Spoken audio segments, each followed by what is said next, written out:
vamos a arrancar la clase de hoy.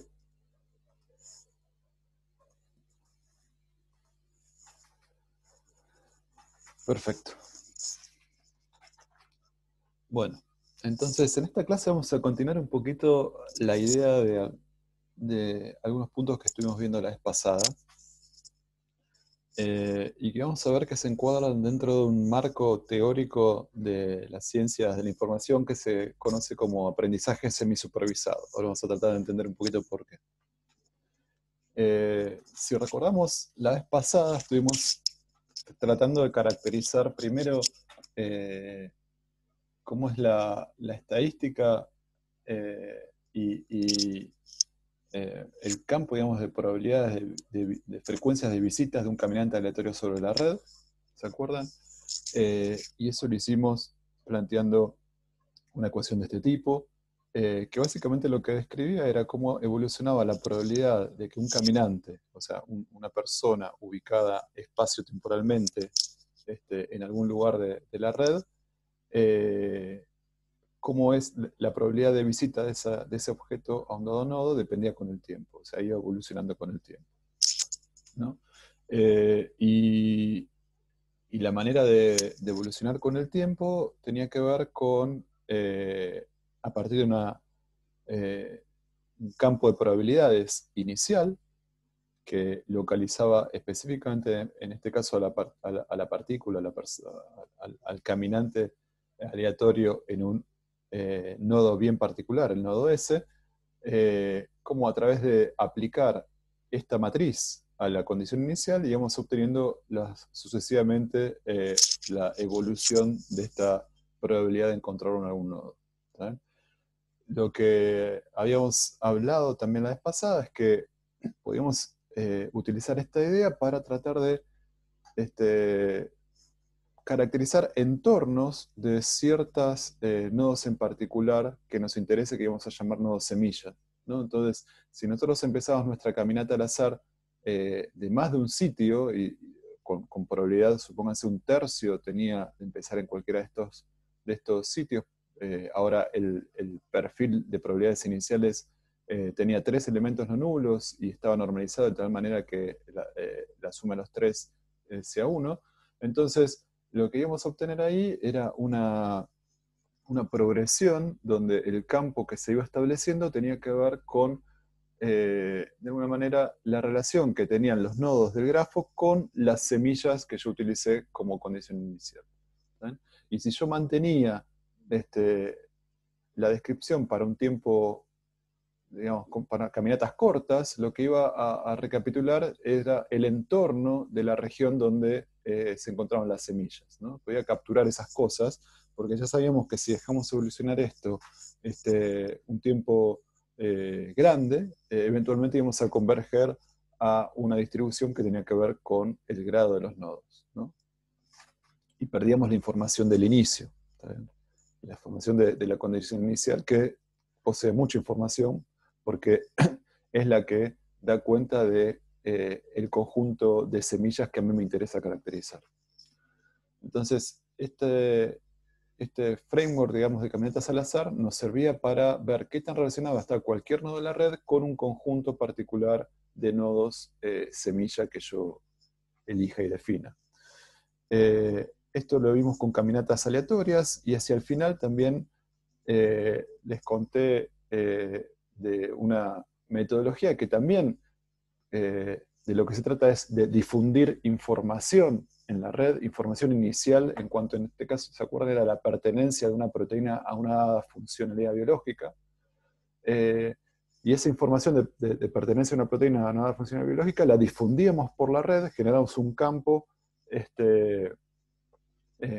asociado a esta característica, y esa difusión tenía que ver, en este caso, con como se especie, el establecimiento de un flujo por diferencias de densidades locales, ¿no? Siempre que hay un desbalance de densidades locales, se establece un flujo de la cantidad extensiva que trata de equilibrar ese desbalance, y entonces la variación en un punto de una cantidad xi que estaba asociado con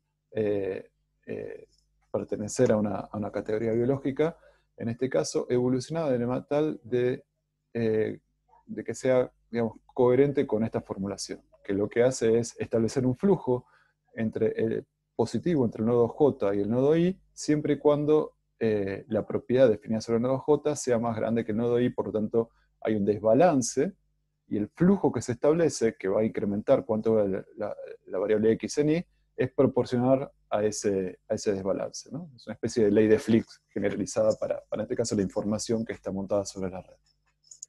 Esto era, ¿se acuerdan? Era lo que habíamos hablado que estaba en el algoritmo de Functional Flow.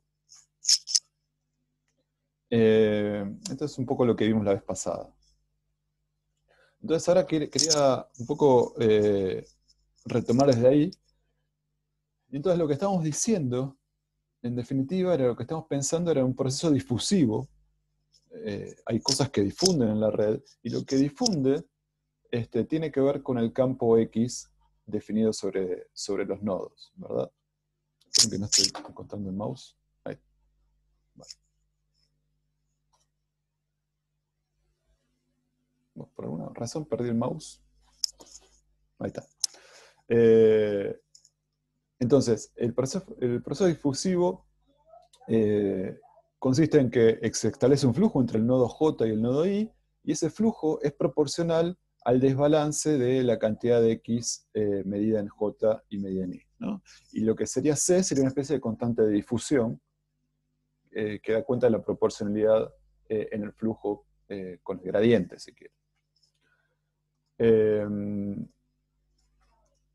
Entonces, este modelo de difusión es compatible con esta expresión que está acá, ¿no? La variación de la cantidad X, la cantidad excesiva X definen los nodos, en este caso para el nodo I, tiene que ver con los flujos que ingresan ahí desde cualquier nodo J, ¿no? Esta es la matriz de conectividad, y es proporcional al desbalance del valor del campo X en I con sus vecinos, este o lo que fuera, ¿no?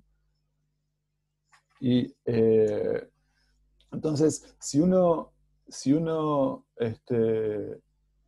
avanza simplemente abre en esta diferencia, uno puede hacer esta suma.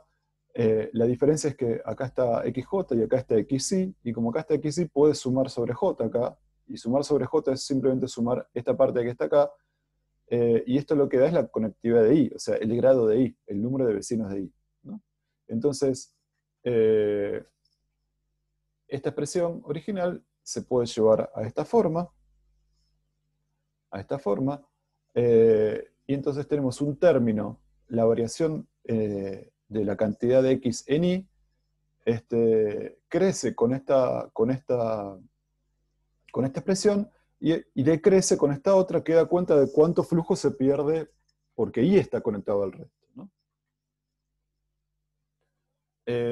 Matemáticamente, lo que a mí me conviene para juntar las cosas es que acá aparezca el índice J, y entonces eso lo hago de esta manera. Es un truquito matemático donde pongo KJ, XJ multiplicado por delta IJ, que hace que solo esto sea distinto de 0 cuando I es igual a J, así que esto es lo mismo que tener una I acá y una I acá, como tenía acá arriba. Pero esto lo hago para poder sacar factor común XJ, ¿está bien? Y eso lo hago acá. Y lo que queda acá, entonces, es esta delta IJ KJ. Fíjense que acá saco un menos aquí, ¿está bien? Por eso me queda positivo, menos la matriz de adyacencia AIJ, ¿está bien? Esta matriz que está acá, la vamos a llamar, es una matriz que la llamamos L, y que, sin ir más lejos, se denomina Laplaciano del grafo, ¿no? Ahora vamos a ver un poquito cómo funciona eso. Es un Laplaciano. Es una matriz que tiene que ver está muy relacionada con la matriz de adyacencia, no es la matriz de adyacencia, sino que en este caso es una matriz triangular, donde en la diagonal tiene los grados de los nodos. Si a esa matriz le resto la matriz de adyacencia, tengo la matriz Laplaciana. Y entonces lo que vemos acá es que la evolución temporal del flujo en este proceso difusivo en un nodo dado es proporcional al laplaciano aplicado al estado de distribución en un tiempo anterior. Eh, entonces, matricialmente, lo que tenemos es esta ecuación, lo que les acabo de decir, la variación del campo definido sobre los vértices es proporcional al otro campo que surge de aplicarlo al laplaciano a X, ¿está bien? Y básicamente esta ecuación, si ustedes estructuralmente, es muy parecida a una especie de ecuación de difusión de calor. ¿Sí? Es muy parecida a una especie de difusión de calor. Donde esta cantidad, digamos, la ecuación de difusión del calor, ¿qué hace? Dice que voy a tener más variación donde mayor curvatura tenga, ¿no? Donde mayor curvatura tenga. O sea, en el perfil de temperaturas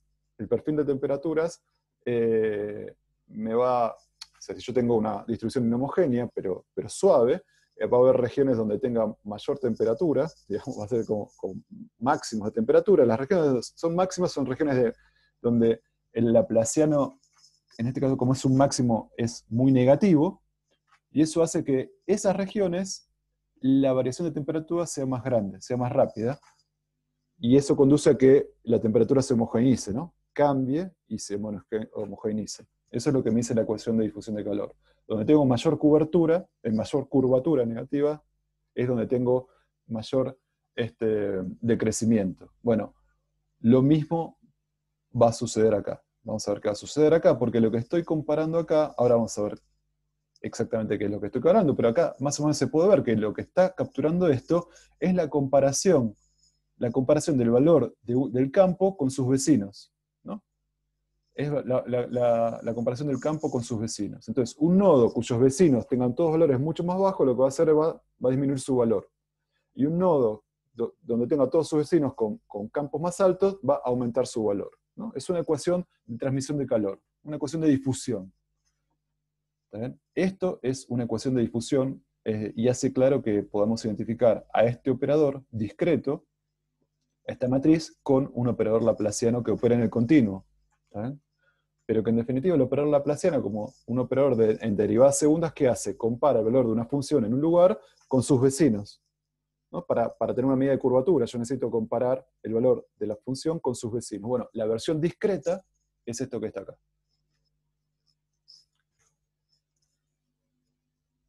Entonces, vamos a poner un ejemplo en esta red muy, muy chiquitita.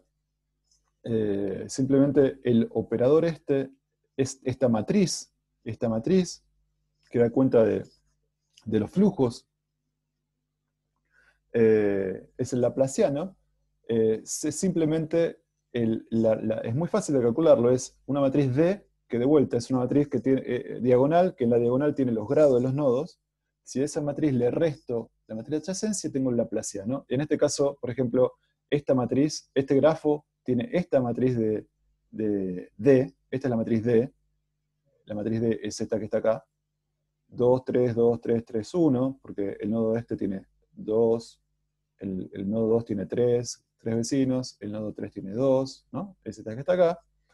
La matriz de adyacencia del grafo es esta que está aquí, y simplemente D menos A, esta es la matriz laplaciana. Esta es la matriz laplaciana, ¿eh? Del grafo S. Es muy importante porque así como, o sea, obviamente está muy ligada a la matriz de adyacencia, que ya sabemos que es la que tiene toda la información sobre una red, sobre un grafo, pero en particular tiene propiedades súper interesantes la matriz laplaciano, como vamos a ver ahora. Bueno, a ver, entonces, la matriz L, para esta parte vamos a pensar que A es simétrica. Entonces, si A es simétrica, el laplaciano es simétrico, es una matriz simétrica. Además, es una matriz semidefinida positiva. Eso quiere decir que todos sus autovalores son mayores o iguales que 0, no tiene autovalores negativos. Además, tiene otras propiedades que son muy fáciles de verificar. Por ejemplo, la suma de todas las por columna y por fila es 0. Fíjense, 2 menos 1 menos 1, 0. Menos 1 más 3 es 2. Menos 1 menos 1, 0. O sea, si yo sumo por columnas o por filas, eso da 0. Eh, y los autovalores pueden ser mayores o iguales que cero, pero al menos, siempre hay al menos un autovalor, no importa el grafo, hay al menos un autovalor con valor igual a cero. O sea, puede haber más de uno, o sea, cero puede ser un autovalor degenerado, pero al menos hay uno siempre igual a cero, y eso tiene que ver con la condición de normalización, porque fíjense, eh, si yo aplico L, la matriz laplaciana, a un vector cualquiera, eh, y me da cero, perdón, y digo que este es un autovector del autovector cero, lo que se debe cumplir es que eh, el vector aplicado a b sub 0 sea cero. ¿Está bien? Pero fíjense que si yo elijo entonces b0 como el vector de todos unos, la condición de acá arriba, que me dice que la suma que si yo agarro cualquier fila me da cero, se satisface siempre, ¿no?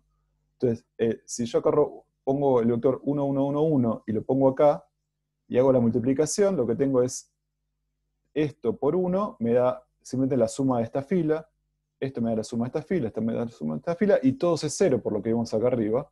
Por lo tanto, el vector de todos unos es autovector asociado al lambda igual a 0 de la matriz, y eso sucede siempre por esta condición de normalización de la fila. Entonces, ese es un autovector trivial de esta matriz. Y por otra parte, L es una matriz no inversible, ¿está bien? Es singular.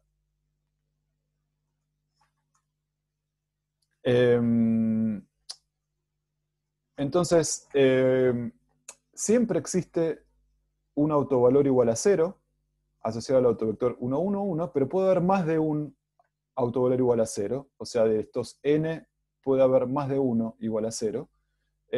Y eso sucede si el grafo tiene, supónganse que el grafo es disconexo y tiene p componentes, ¿no? De tamaños n1, n2, np. Entonces, lo que sucede es que como la matriz de adyacencia es nula entre elementos de componentes diferentes, yo siempre voy a poder ordenar las filas y columnas para que la matriz de adyacencia, y por lo tanto el laplaciano, sea una matriz diagonal en bloques, ¿no? Tenga ceros entre bloques correspondientes a componentes diferentes. Ahora, si pasa eso, como yo puedo hacer esto, fíjense que yo puedo elegir a este vector que tiene tiene n1 unos y todo el resto cero, y este vector va a ser autovector de lambda igual a 0, ¿no? Porque a todas estas filas las voy a multiplicar por 1, y por la condición de normalización me va a dar 0, y al resto la estoy multiplicando por 0. Pero también puedo armar este otro vector, que tiene los n1 elementos primeros igual a 0, los n2 siguientes elementos igual a 1 y el resto 0, con lo cual hago, o sea, ceros acá, unos acá y ceros acá abajo, y también multiplicar L por ese vector me va a ir a 0, o sea, forma parte del espacio nulo de la matriz. Por tanto, este también es un autovector del autovalor igual a 0, y así con cada bloque. ¿Está? Entonces, la degeneración del autovalor igual a 0 del laplaciano es igual al número de componentes conexas de mi grafo.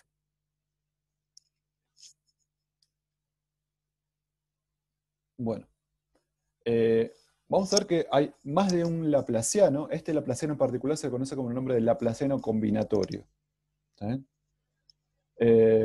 Bueno, ¿se entendió un poco lo del espacio nulo de esta matriz, del laplaciano? Perfecto. Entonces, si el grafo tiene p componentes, existen p autovectores de L asociados a lambda igual a 0. O sea, lambda igual a 0 es un espacio de p dimensiones. Entonces, hay un corolario de esto que es lo siguiente. ¿El segundo autovalor de L va a ser distinto de 0? Sí, solo si el grafo posee una única componente, ¿no? Porque si tuviera dos componentes, el segundo sería 0. A lambda 2, a este segundo autovalor, se lo denomina conectividad algebraica de la red. ¿Está bien? Conectividad algebraica de la red.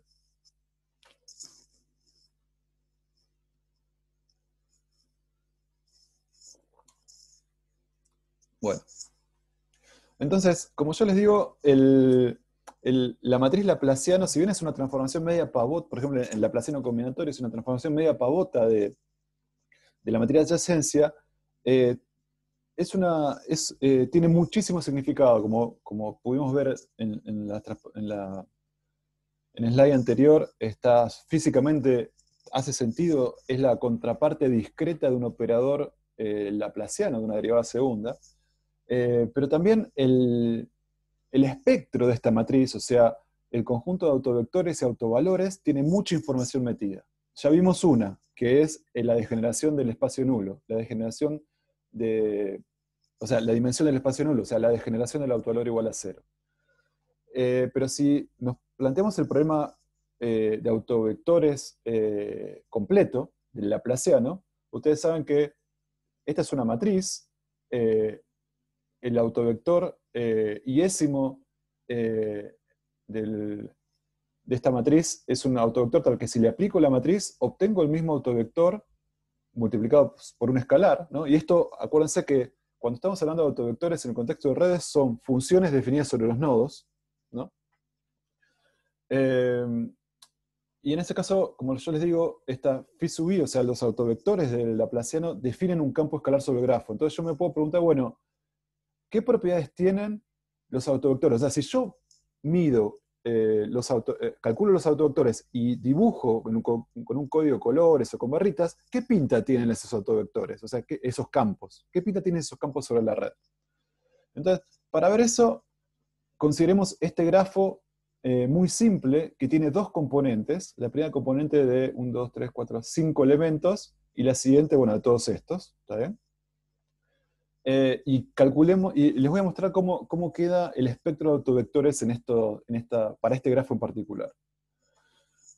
Entonces, hay la dimensión asociada al espacio nulo, o sea, al autovalor nulo, es 2. Es 2, y ustedes ya lo pueden ver porque este grafo tiene dos componentes.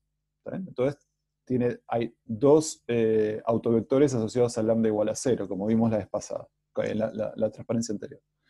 Entonces, este es un autovector y este es otro autovector. Cuando ustedes se fijan cuáles, acuérdense, eran no nulos en una componente y nulos en la otra, y viceversa, ¿no? Nulos en la primera componente y no nulos en la otra. En este caso, los autovectores están normalizados, ¿no? Por lo tanto, como tengo más nodos acá, divido por un 1 sobre n más grande acá, por eso la altura de esta es más chiquita que esta. Pero ¿se entiende? ¿Se entiende? Este es el campo de los dos primeros autovectores que están los dos asociados a lambda igual a 0.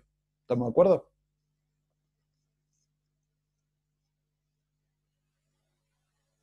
Bueno, vamos a ver cómo sigue el siguiente. Claro, es 1 pero normalizado, ¿no? Es un 1 sobre el número de nodos. Bueno, el tercer autovalor, que sería el primero no nulo, vale, para este caso en particular, 0,04. ¿Está bien? Y el campo autovector es este que dibujamos acá. Es 0 para todos estos nodos, y acá es negativo, o sea, tomo valor negativo, y bueno, y tiene esta pinta que está acá. ¿Está bien? El siguiente autovector, el cuarto autovector, está asociado, obviamente estoy ordenando los autovalores de menor a mayor, ¿no? El siguiente corresponde, perdón, los autovalores. El siguiente, bueno, ¿qué está pasando, un segundito, ya vamos. El siguiente es este que está acá, tiene autovalor 0,17 y este es el autovector. ¿Está bien? Los que ven modos normales están viendo bien. De hecho, hay una... Bueno, esperen un segundito. Ahora, este es el siguiente.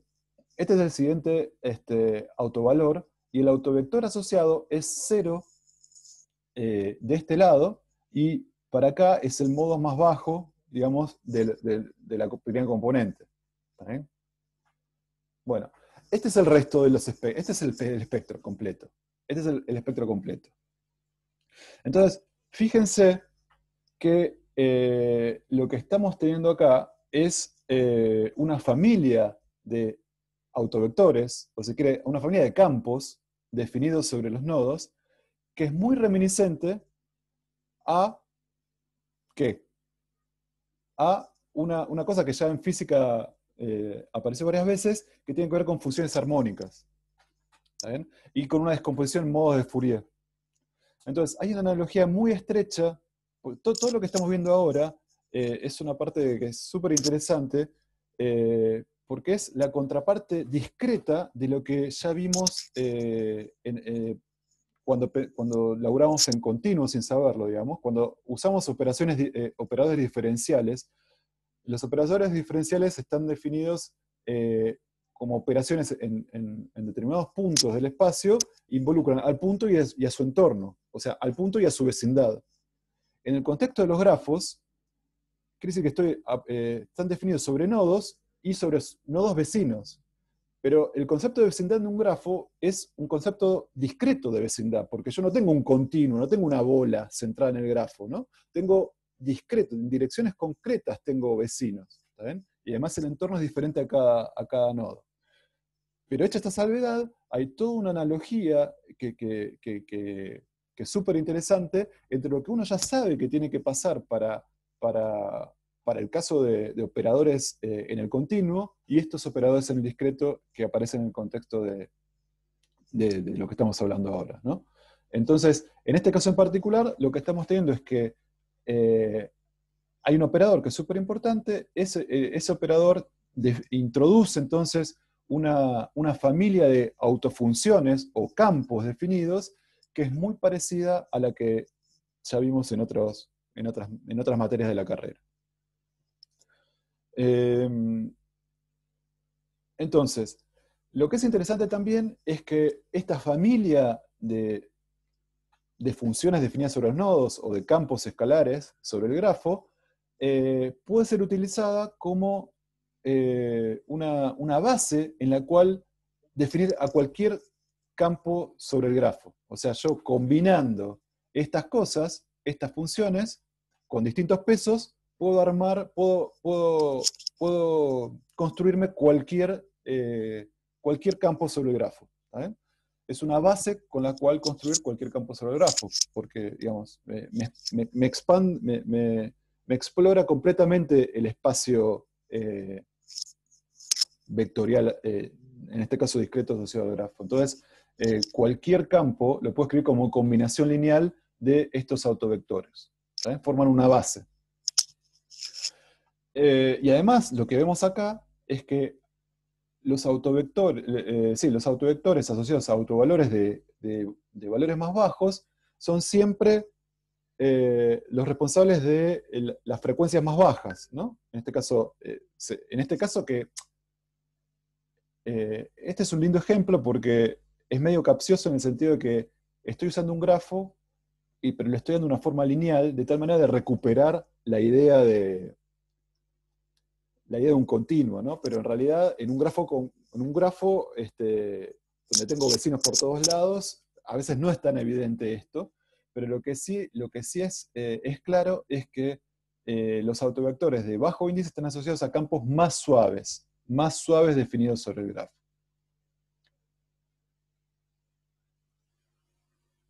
Bueno, resortes no, funciones armónicas yo diría. Funciones armónicas. Sí, diría por el lado de Fourier si quieres. ¿Está bien? Bueno, que son los modos que se acoplan a la dinámica de resortes en los problemas de modos normales, ¿no? Bueno, pero no nos vayamos por ese lado. Quedémonos en estos grafos. Quedémonos en estos grafos. Entonces, dos cosas. Estas dos notas me parecen son súper importantes para lo que viene. Por un lado, cualquier campo puede ser descrito como combinación lineal de estos autovectores, o sea, de estos que están acá. Cualquier campo definido acá lo puedo armar combinando, haciendo combinaciones de estas soluciones. Y por otro lado, si uso combinaciones solamente de los más bajos, solamente voy a poder reproducir campos suaves, ¿no? Porque los valores más altos son los de más alta frecuencia. Bueno, entonces ahora mezclemos las dos cosas. estamos en capacidad de mezclar estos conceptos. O sea, hasta ahora hablamos de caminatas al azar,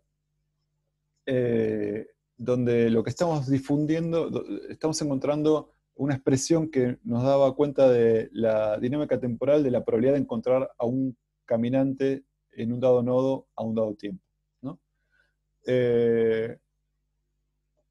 Esto estaba pensado, acuerda, es un caminante, así que está en un lugar en un determinado tiempo, no puede difundir, o sea, no es una ecuación de calor específicamente, ¿no? Porque es una sola persona que la dinámica microscópica está en un lugar y va, ¿no? Pero la misma idea se puede aplicar a procesos de tipo difusivo, donde ahora sí, a cada paso temporal, yo tengo una cantidad de material en un nodo y al siguiente se va a desparramar en varios. ¿Está bien? La dinámica no es la de caminata, es otra, es la de difusión de un material sobre la red, ¿no? Entonces, en un dado momento, la cantidad de material se encuentra en el nodo I y es repartida y enviada a sus vecinos, ¿no? Entonces, en este caso, fíjense que la estructura del proceso ese, aunque es diferente de la caminata al azar, puede ser implementada con una ecuación muy similar, porque si yo pienso que el recurso XJ se reparte extensivamente, o sea que se reparte en partes iguales hacia todos sus vecinos, entonces esto da expresión de esa repartija, que a cada vecino le llega un poquito menos de lo que tenía el nodo original, porque se repartió entre los vecinos de XJ. Y entonces la dinámica es esta que está acá, ¿no? XJ es la cantidad de material que a tiempo T se encuentra en el nodo J, y esto es lo que le toca a cada uno de sus vecinos a las cuales le llega esa cantidad. Entonces, esta cantidad, esta expresión también sirve para representar este proceso difusivo en la red.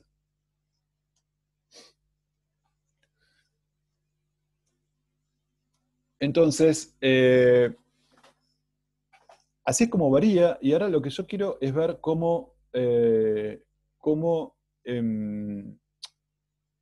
cómo varía, ¿no? Eso es cómo se va incrementando en el tiempo, pero cómo es la variación. Bueno, es simplemente a esto restarle el paso temporal, lo que tenía originalmente, al tiempo t, ¿está bien? Así que es esta expresión que es la que tengo que analizar. Voy a hacer el mismo truquito de antes, voy a acá por una j, y para eso uso una delta ij, que es 1 si solo si i es igual a j. ¿Está bien? Y ahora sí, cuando yo hago esto, puedo sacar XJ por la derecha, y lo que me queda es esta matriz, esta matriz, que también tiene pinta de laplaciano, aunque es un laplaciano diferente al anterior, porque tiene este se llama laplaciano random walk, ¿no? Y la variación entre un tiempo y el siguiente está dada por esta ecuación, ¿está bien? Que nuevamente es muy similar, o sea, si uno piensa que estoy avanzando de un paso, esto sería la versión discreta de esta ecuación, que de vuelta tiene la pinta de una ecuación de difusión de calor. Entonces, ¿cuáles son las dos diferencias que vimos hasta ahora? En un tipo de proceso donde yo no doy cuenta de esta repartija, o sea, a todos les llega, no estoy dividiendo acá por KJ, habíamos encontrado que este era un laplaciano, ¿está bien? Que era el laplaciano combinatorio, L de menos A. Cuando yo tengo en cuenta este proceso difusivo, donde lo que se está repartiendo es una cantidad, como les digo, extensiva, formalmente llego a la misma ecuación, pero ahora el laplaciano que tengo que considerar es un poquito diferente a este, es este que está acá, que matricialmente es la identidad menos d menos 1 por A. ¿Está bien? Ahora, si yo hago, fíjense que esta cantidad, la identidad menos d menos 1 por A, es, cuando yo hago la cuenta, esto no es más ni menos que multiplicar al L combinatorio que tenía antes por D a la menos 1. ¿Tá? Así se traspaso de un laplaciano a otro, ¿no? El laplaciano random walk es el laplaciano combinatorio cuando lo multiplico a izquierda por d menos 1. Hay otros laplacianos también que se pueden definir, que dan cuenta de procesos difusivos con características un poco diferentes. Este laplaciano se llama laplaciano simetrizado o normalizado, y que surge de agarrar el laplaciano combinatorio y multiplicarlo.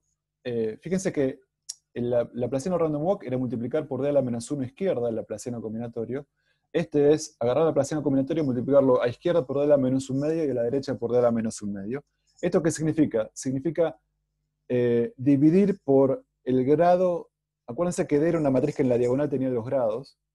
Entonces era dividir cada elemento por la raíz cuadrada del grado de la columna y la raíz cuadrada del grado de la fila, ¿no? Cuando ustedes hacen la cuenta, les queda eso así. Ahora creo que lo vamos a ver más adelante.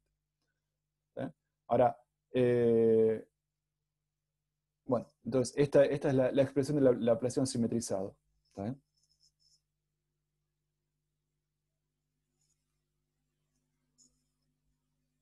No son los mismos. No son los mismos. Bueno, es un laplaciano donde tengo. A ver, sería como que acá, en este coso, en lugar de tener KJ, también tengo a KI. Raíz de KI por KJ. ¿No? Estoy. No solo teniendo en cuenta que es medio raro, o sea, no muchas veces tiene un correlato físico, ¿no? Pero estoy teniendo en cuenta que si I, ¿esto qué hace? Lo que me dice es que si J tiene muchos vecinos, a I le llega poquito, porque se repara entre muchos. Bueno, si acá en lugar de KJ lo promediara con un raíz cuadrada de KI por KJ, ¿está bien?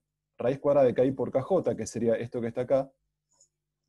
Entonces, si KJ tiene muchos vecinos, influye poco ahí, pero si tiene muchos vecinos también, lo que le hace J tampoco le importa demasiado. O sea, estoy modelando ese tipo de juego.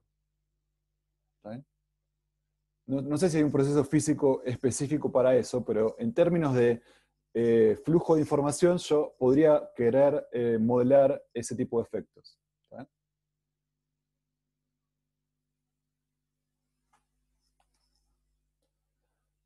Entonces, les recuerdo el tipo de, este tipo de cosas donde aparecían para volver a tierra, en procesos de priorización, ¿no? Por ejemplo, en el caso anterior, de la vez pasada, lo que se trataba era de rankear los posibles candidatos a ser asociados a una enfermedad. ¿Se acuerdan? Los que estaban en la región linkeada a la enfermedad, pero en esa región había muchos candidatos. Lo que hacía era ver dónde caían en la red y después agarrar proteínas que ya estaban linkeadas a la enfermedad y difundía sobre la red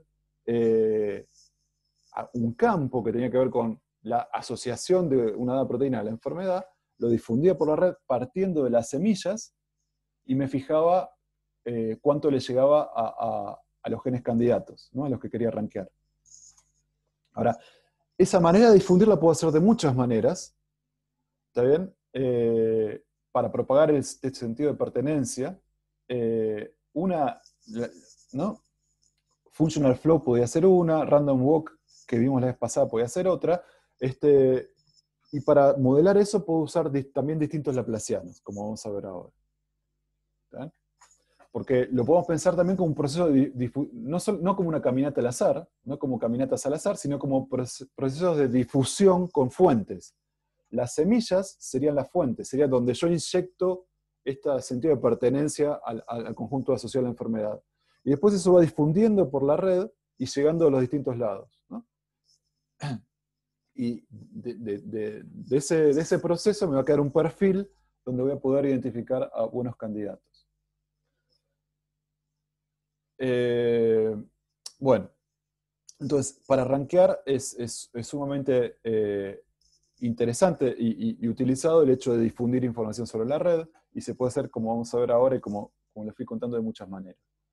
Pero además de para priorizar, esto puede servir, entra dentro de un marco que se conoce como el marco de aprendizaje semisupervisado. Porque la idea es la siguiente, vamos a formalizar un poquito qué sería un problema de aprendizaje semisupervisado. En realidad, en ciencia de datos hay como tres modelos. Uno puede pensar que hay tres modelos eh, o tres paradigmas de modelado. Uno que es el modelado no supervisado. El ejemplo paradigmático de tarea no supervisada es, yo tengo datos y dejo que los datos hablen. ¿Qué quiere decir? Por ejemplo, les tiro un algoritmo de clustering y encuentro grupos, ¿está bien? Y ahí, de manera no supervisada, porque yo además de los datos experimentales, no aporté ninguna información, encuentro estructura en los datos, ¿no? Eso es un ejemplo de tarea no supervisada. Hay otro tipo de tareas, que no vamos a ver acá, que se conoce como tareas supervisadas.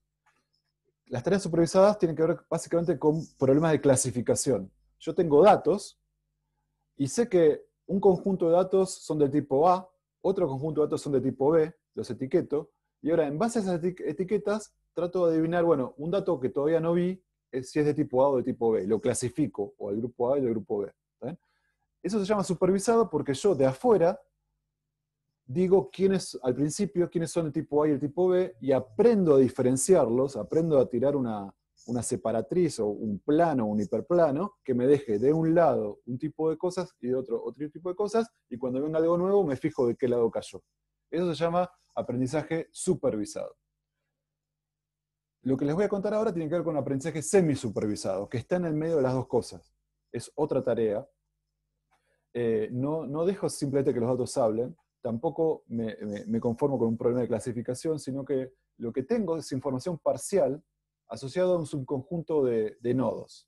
Por ejemplo, yo sé que algunos nodos están asociados a tal enfermedad. ¿Está bien? El resto no sé nada, no tienen la etiqueta, solo algunos tienen la etiqueta. Y lo que quiero hacer es usar esa etiqueta para inferir propiedades de los que no están etiquetados, ¿no? Entonces, cada nodo, entonces, en este contexto lo que hace es, va a propagar su etiqueta de manera iterativa para ver qué etiqueta le correspondería a nodos vecinos, hasta converger a un perfil que me permita decir cosas, ¿no? Me permita finalmente hacer nuevas asociaciones.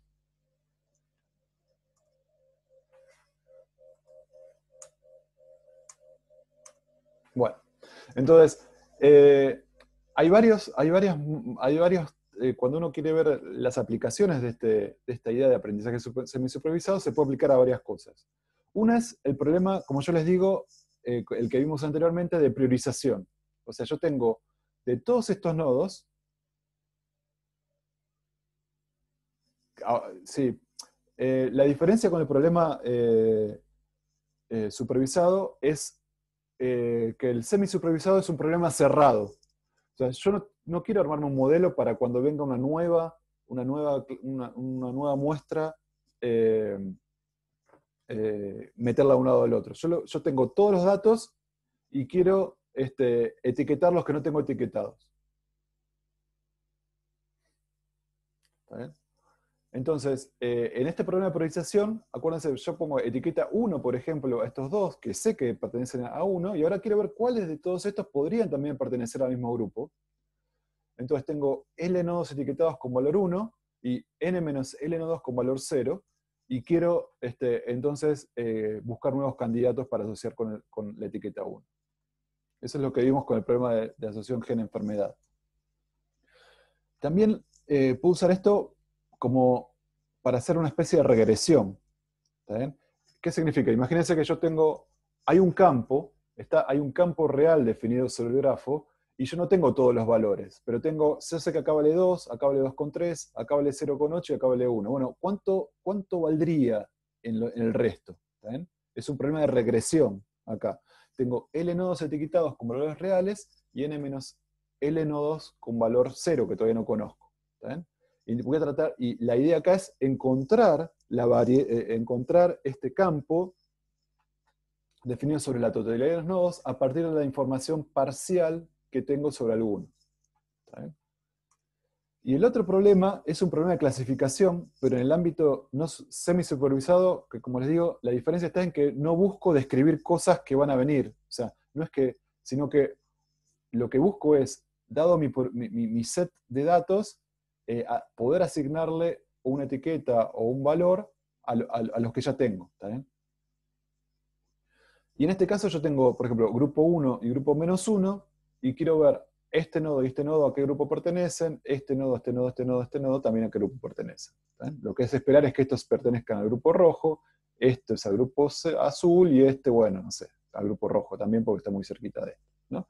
Pero tengo L nodos etiquetados como valor 1 o -1, y N-L nodos como valor 0.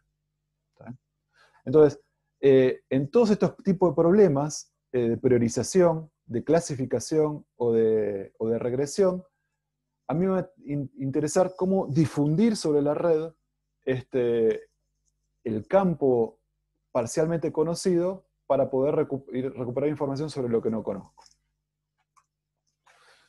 Entonces, el problema de aprendizaje semi-supervisado consiste en encontrar un etiquetado. Cuando digo etiquetado, lo digo general. Puede ser un etiquetado, acá sí es de la clase 1-1, pero también puede ser el valor de la regresión, o puede ser el ranking acá en la difusión, ¿no?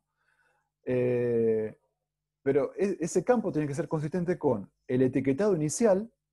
El etiquetado inicial, esto es súper importante porque acá pongo la información desde afuera, y además con la estructura de la red. ¿Está bien? El etiquetado inicial que es incompleto y la estructura de la red. La idea de cómo dialogan estas dos cosas, o sea, el etiquetado inicial, acá que me dice, ¿a qué llamas naturaleza de los nodos? Santiago.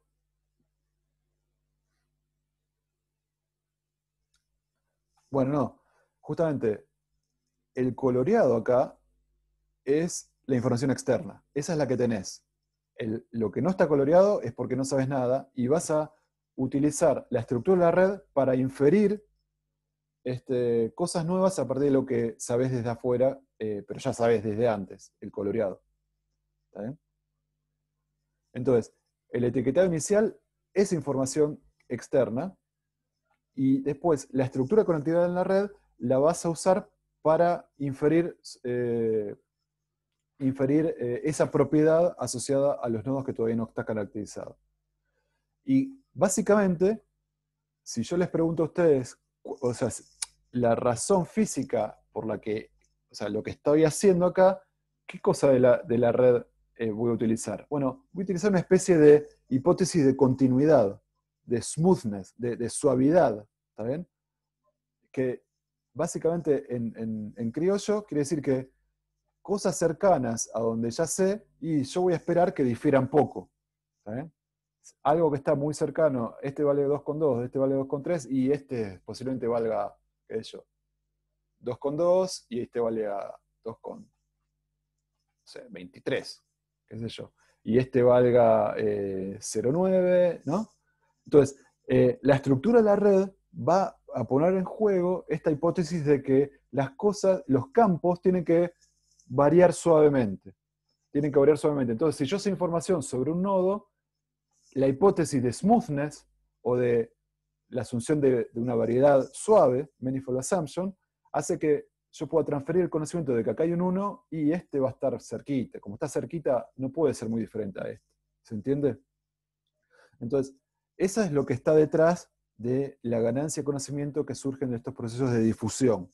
La hipótesis de smoothness. ¿Está bien? ¿Estamos de acuerdo? Bueno, así es como se usa la red. Entonces, veamos un ejemplo. Agarremos este caso. Yo tengo un grafo G y tengo nodos de 1 hasta L. Sí, sí, sí. Santiago. Hola, gracias. La pregunta que tenía es, ponerle en el caso este del etiquetado. Sí. Lo que me estaba haciendo ruido y por lo que te hacía la pregunta de que no tenés, si no tenés en cuenta ningún tipo de información externa es, imagínate que vos tenés, no sé, dos grupos de genes en los cuales uno cumple una función biológica y otro es otra. Ujú. Y vos acá con el etiquetado que vas a inferir basado puramente en la conectividad, asociás un gen incorrectamente. ¿No hay ningún tipo de corrección a eso? Eh, Vos decís información externa que diga, no, eso está mal etiquetado.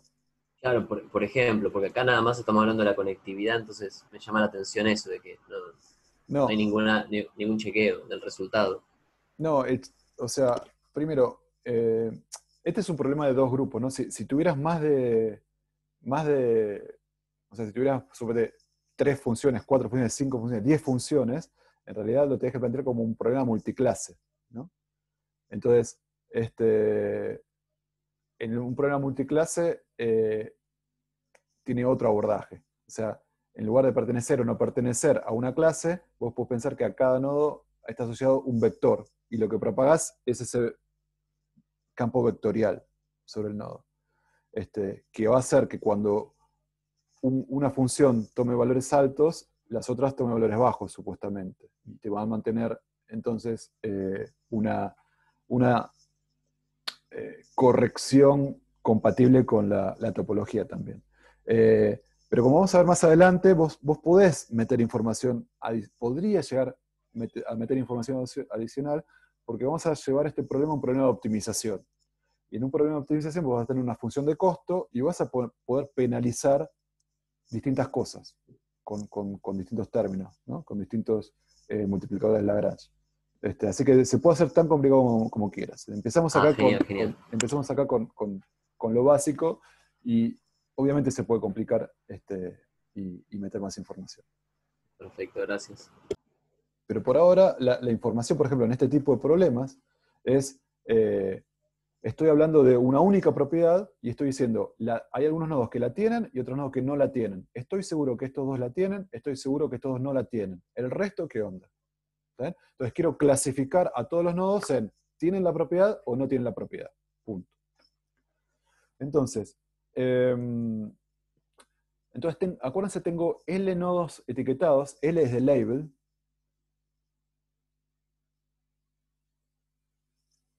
Bueno, ahora vamos a ver qué rol cumple la métrica. La métrica, no sé si hablas de la métrica, no sé a qué te refieres con la métrica.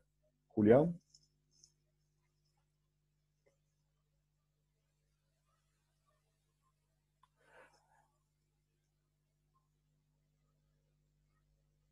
Bueno, un segundito. Ahora ahora vamos a ver. Porque no es la métrica, ¿no? Es la conectividad lo que va a dar lugar acá.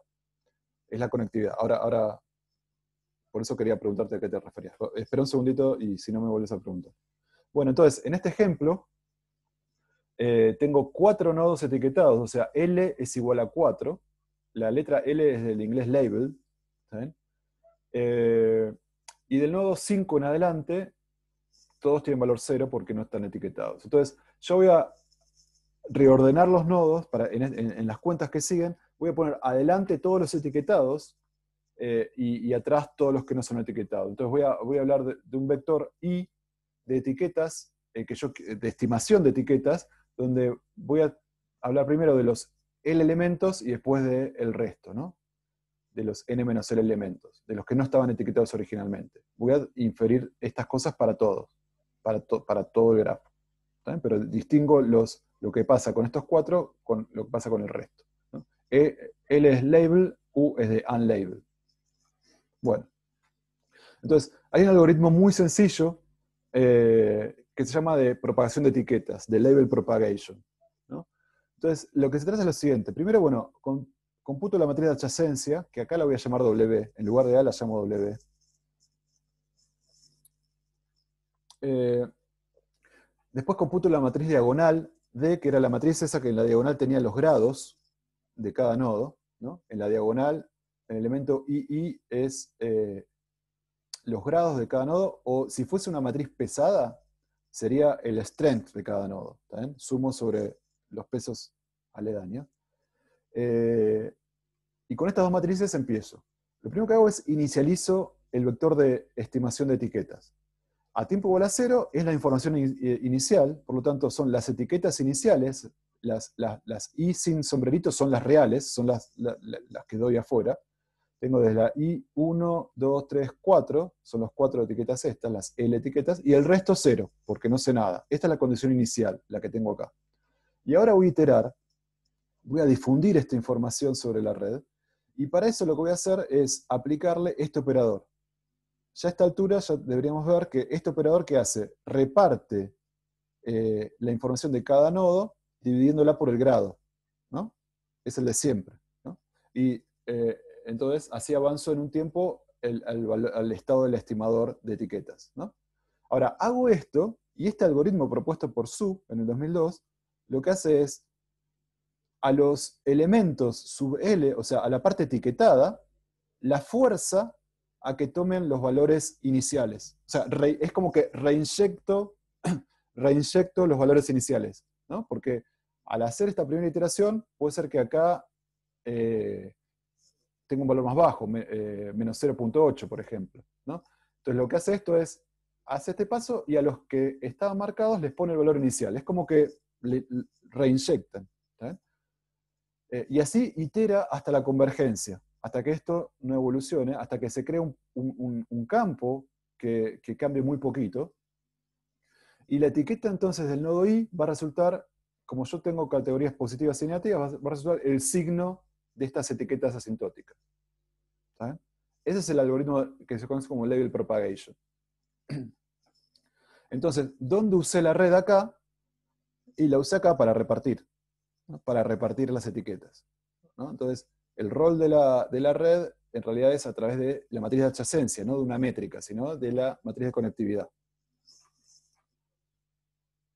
¿Está bien? ¿Seguimos?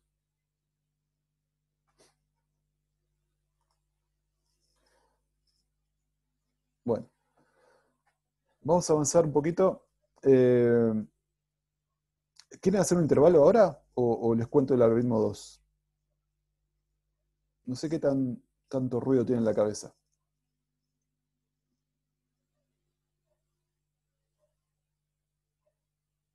Intervalo. Listo, listo, listo, listo. El signo de exclamación me conmovió. Bueno, listo. Entonces nos vemos en 15, ¿está bien?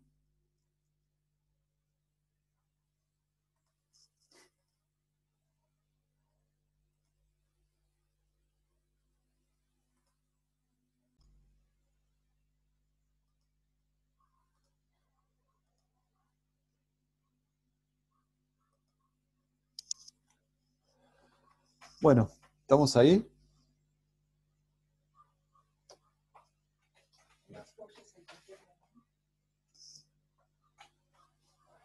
Perfecto.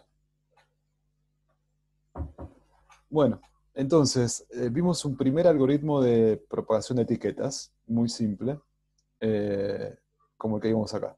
¿Vale? Simplemente se distribuyen los valores a los vecinos, se reinyectan los valores iniciales a los etiquetados, se itera muchas veces hasta llegar a un campo asintótico, y ese campo asintótico se binariza tomando el signo para meterlo en la categoría 1 o en la categoría -1.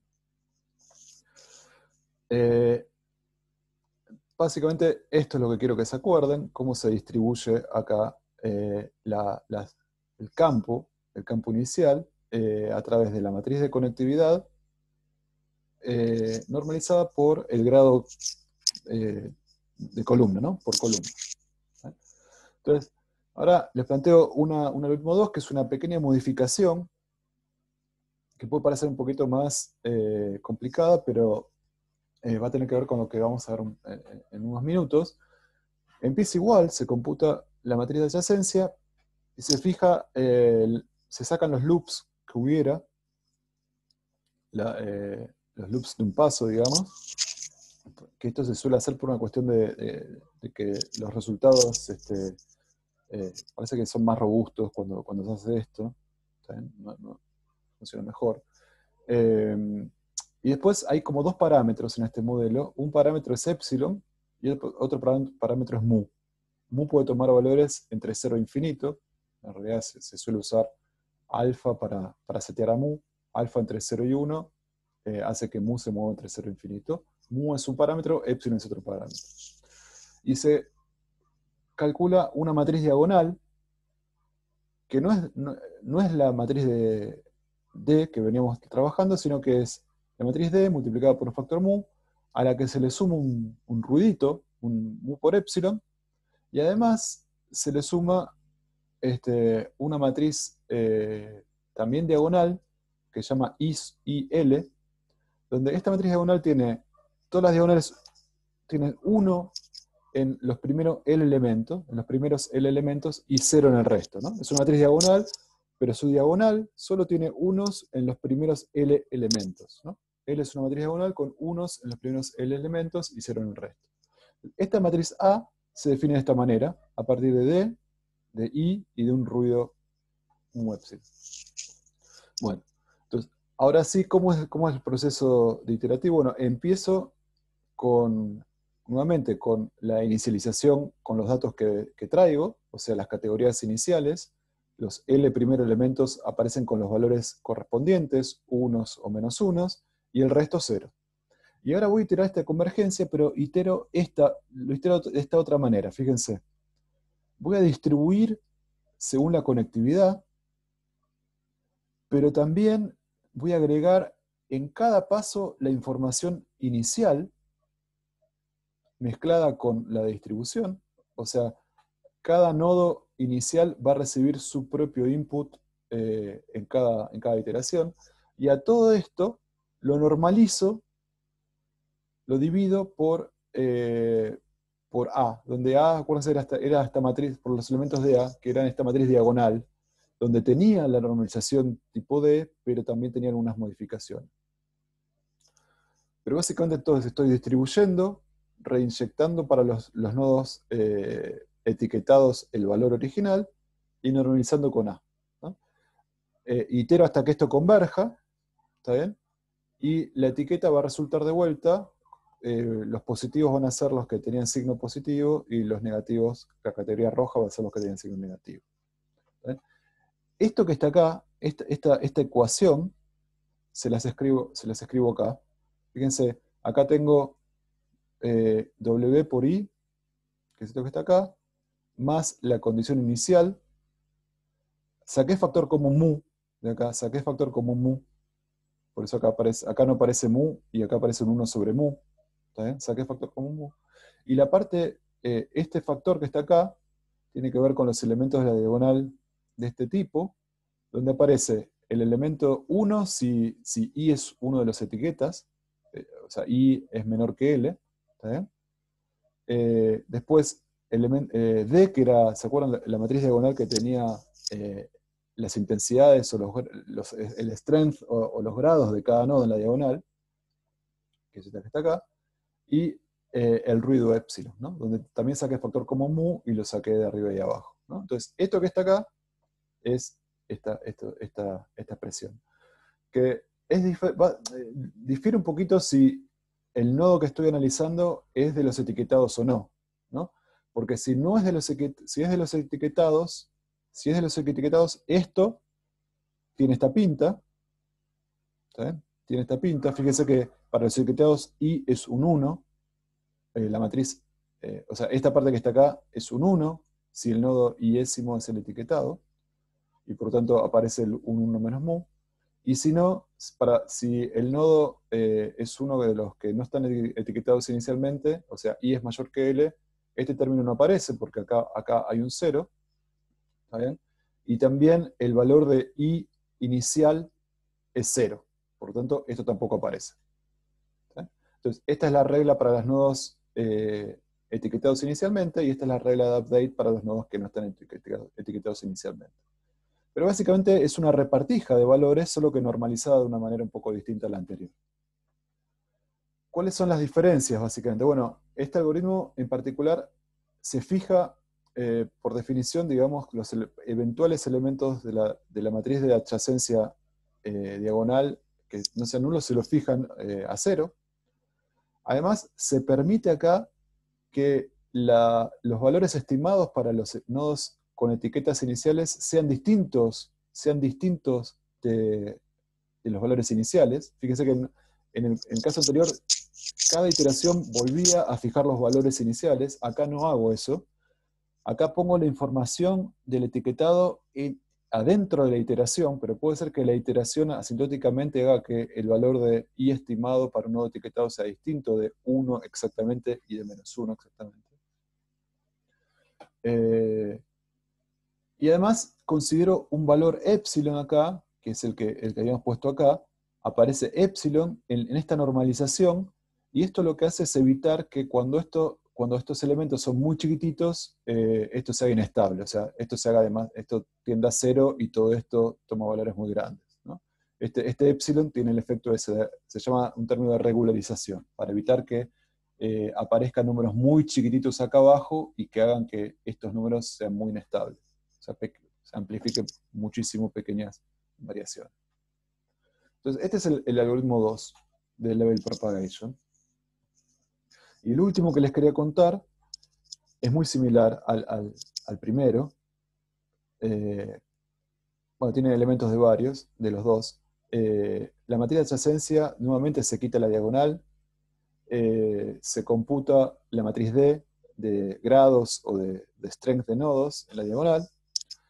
Y acá se utiliza esta matriz que se llama laplaciano simétrico, pero en este paper lo llaman así, pero es notación, no es el laplaciano simétrico simetrizado o normalizado que vimos antes, ¿no?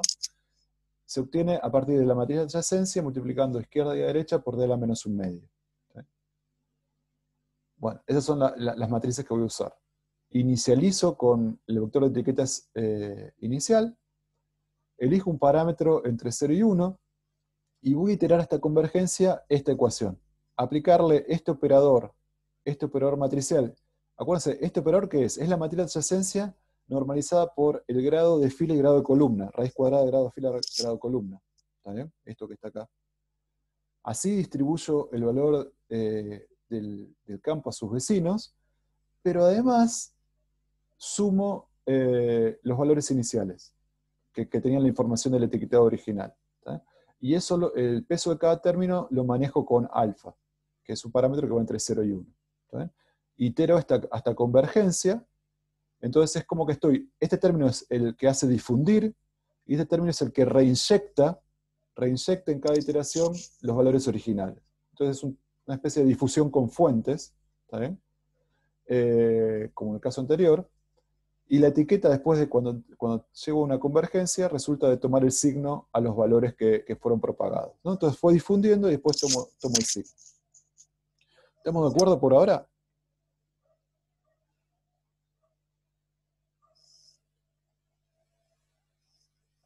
El nivel de perdidez del alumnado, ¿en qué anda, digamos?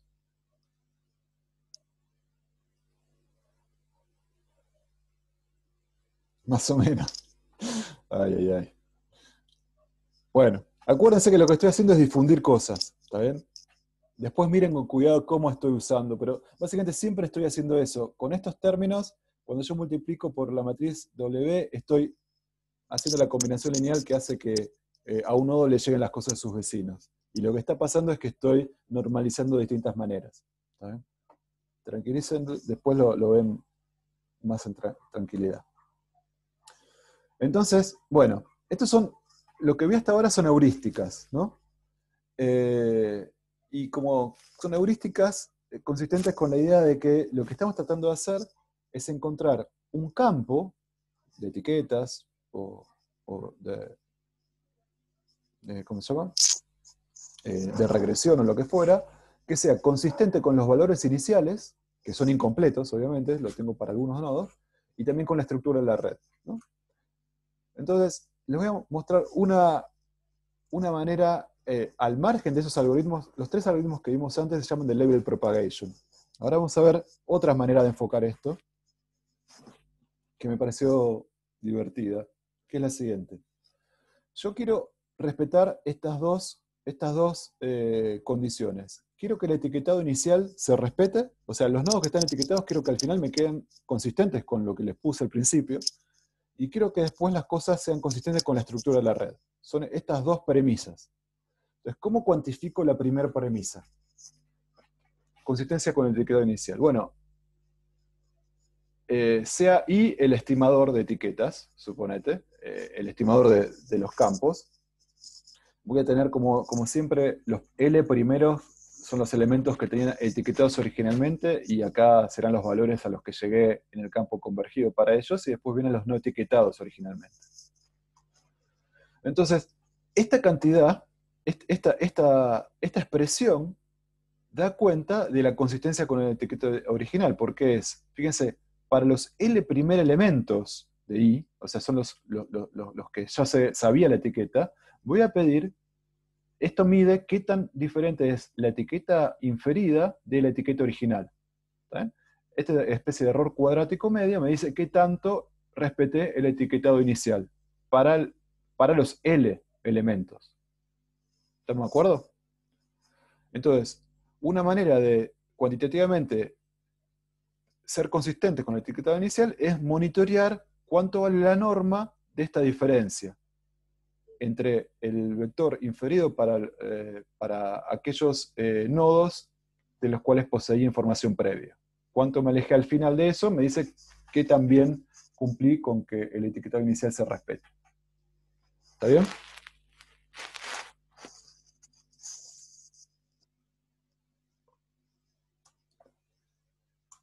Bueno, notar que esta diferencia se calcula solo para los L primeros términos, ¿no? Porque para el resto no tenía información inicial. O sea, no es que hago la diferencia entre los dos vectores completos, entre todo el campo y todo el campo, sino para los L que tenía, para los elementos que tenía información inicial. Bueno, entonces esta es la consistencia con el estado inicial. Vamos a ver cómo se implementa cumplir con que sea compatible con la estructura de la red, ¿no? Y para eso, la estructura de la red va a aparecer con el hecho de que voy a pedir que las soluciones sean suaves, ¿no? Que las soluciones sean suaves. Y para eso me voy a acordar de lo siguiente. Si yo tengo un grafo, hay mucha información en el espectro de autovectores del laplaciano de ese grafo. En particular, yo sé que los autovectores del laplaciano dan cuenta de campos que puedo usar para describir cualquier otro, ¿no? Porque funcionan como una base con la cual yo puedo combinar distintos campos para armarme cualquier otro, ¿no? Pero además sé que, acuérdense que los autovectores asociados a los primeros autovalores, a los autovalores más chicos, son los más suaves. Son los más suaves. Entonces, cualquier campo puede ser escrito como combinación lineal de los autovectores del laplaciano, del grafo sobre el cual estoy iterando, sobre el cual estoy planteando este problema semisupervisado. Entonces, viendo el espectro de autovectores del laplaciano del grafo, ¿está bien? Yo sé además que puedo absolutamente cualquier campo definido sobre el grafo, lo voy a poder escribir como combinación lineal de los autovectores del laplaciano del grafo. Ahora, si yo quiero que... Esto para describir cualquiera. Ahora, lo que yo quiero hacer es, no voy a usar todos los autovectores. Me voy a focalizar solo en los autovectores de baja frecuencia, o sea, los suaves. ¿Está bien? Y voy a tratar entonces de que mi función, que mi campo particular que estoy tratando de estimar, sea expresable en términos de una combinación lineal de no todos los autovectores del laplaciano, sino de los n primeros, de los n más chiquitos, para asegurarme de que no haya variaciones bruscas. ¿Está bien? Entonces yo planteo que la función que quiero encontrar, que sea solución de mi problema, tiene que ser combinación de los n primeros autovectores del laplaciano. Con eso me aseguro que sea suave.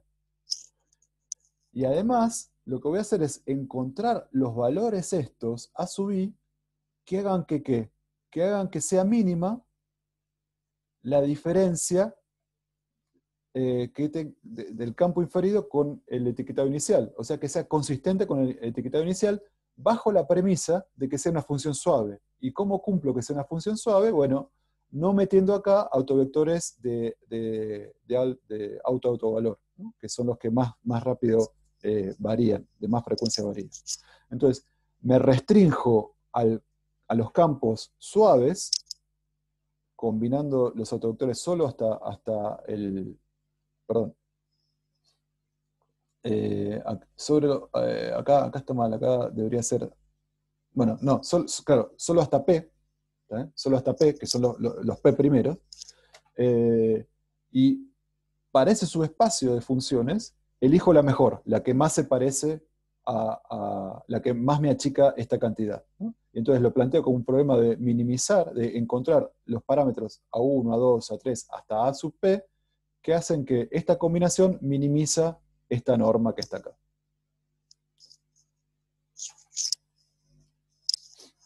Perfecto. Entonces, esta idea está desarrollada en el paper de Belkin y Nishogi del 2003. ¿Sí? Bueno. Entonces, hay otra manera todavía de encontrar, respetar el etiquetado inicial y la estructura de la red.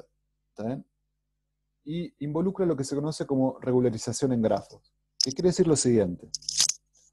Primero vimos que si yo tengo un campo que hace que esto sea chiquito, estoy satisfaciendo que soy compatible con el etiquetado inicial.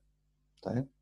Ahora, la segunda parte, la estructura de la red, la puedo plantear de esta manera. Lo que yo busco es que el campo final sea consistente con la estructura de conectividad de los datos, asumiendo la hipótesis de smoothness, de suavidad.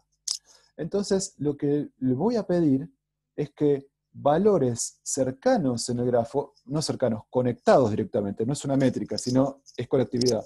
Los que están conectados, siempre que W y J es distinto de 0, quiere decir que el I está conectado con el J, esos primeros vecinos tengan valores similares. Y entonces lo que voy a pedir es que el valor del campo estimado para el nodo I menos el valor del campo estimado para el nodo J, esta diferencia me habla sobre la diferencia entre valores del campo para nodos vecinos.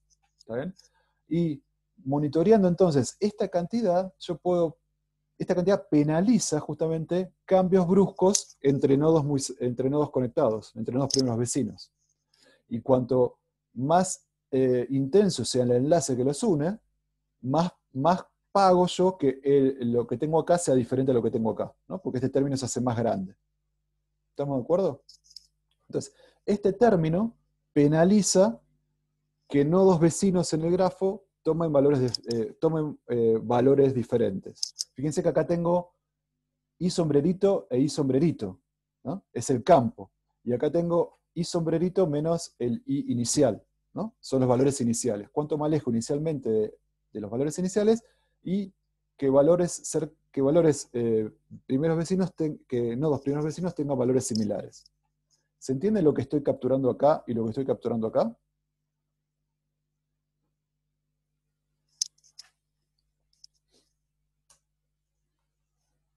Bueno, ahora analicemos un poquito más esto que está acá. Si yo abro este cuadrado, esto me va a quedar el primero al cuadrado más el cuadrado del segundo más menos el doble producto. ¿Está bien? Voy a tener el cuadrado del primero, que me va a aparecer un I sombrerito sub I al cuadrado.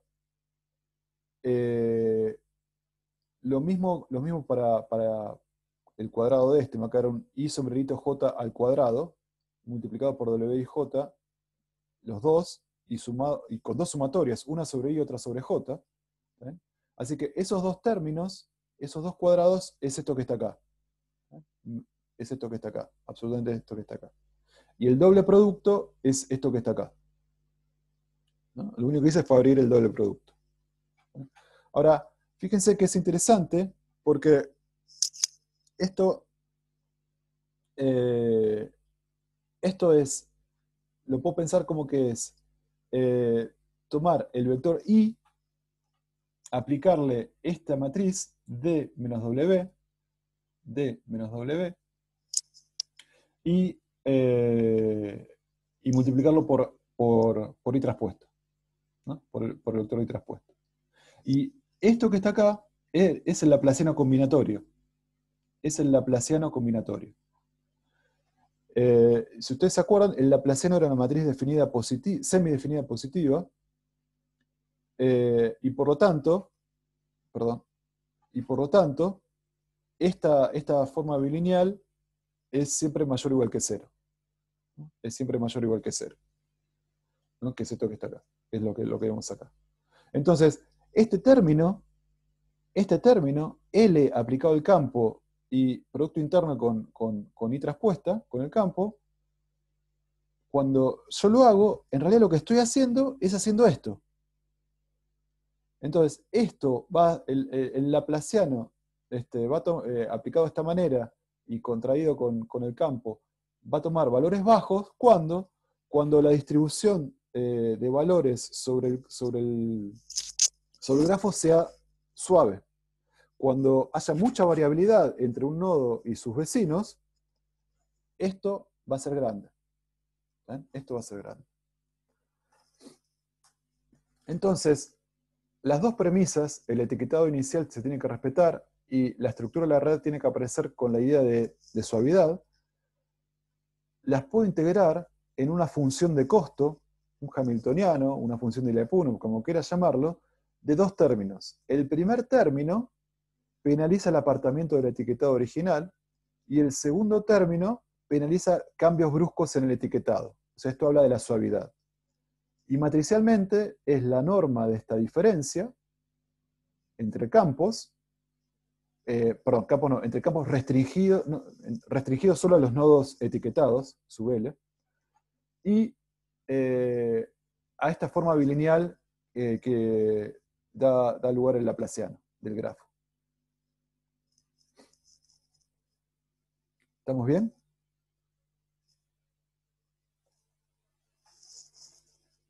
Entonces, si yo encuentro campos donde esta cosa de valores muy chiquititos, eso me va a querer decir que cumplo con las dos premisas. El etiquetado inicial se difiere muy poquitito del asintótico y además el campo es suave. Entonces, lo que voy a tratar de buscar es buscar los campos que minimicen a esta función de Lyapunov, a este h definido de esta manera.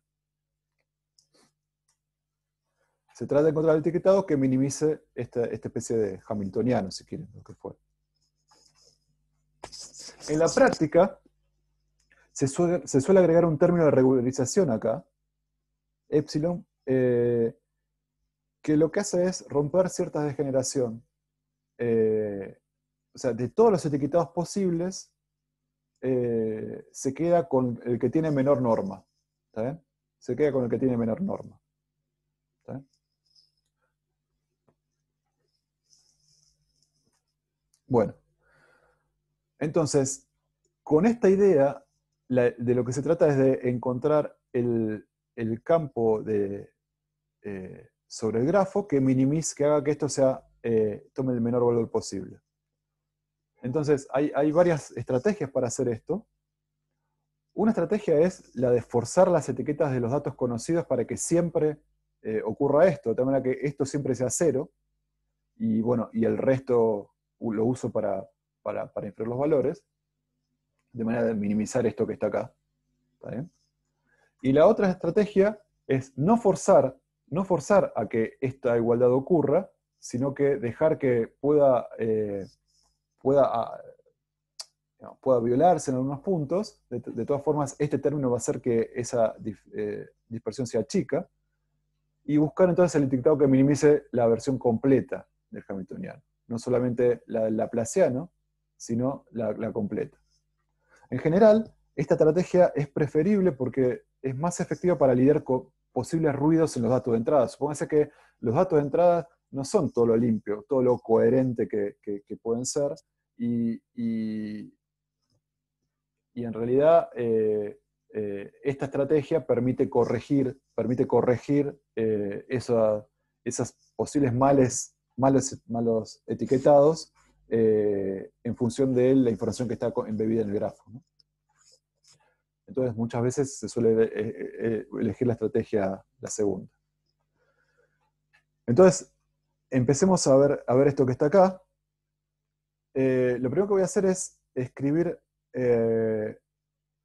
para trabajar con el campo completo, no con el campo subseteado solamente a los nodos etiquetados, voy a introducir un operador ese que es una matriz, que en realidad es la matriz esta que ya había aparecido antes, es la matriz que tiene unos en la diagonal, los L primeros lugares de la diagonal y ceros en el resto. Entonces, solamente me sobrevive, para esta diferencia solamente me sobreviven los que me importan, o sea, los L primeros. Entonces, esta es otra manera de escribir esto que está acá. ¿Está bien? Es otra manera de escribir esto que está acá.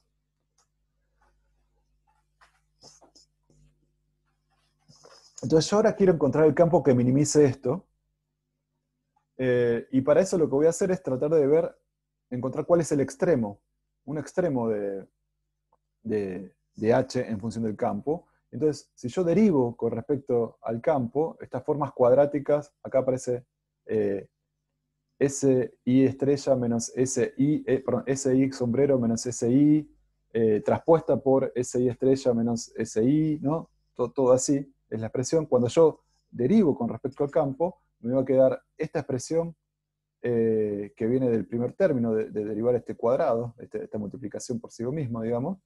De vuelta de esta forma bilineal, me va a quedar mu por el laplaciano aplicado al campo, y de la norma me va a quedar mu por epsilon el campo.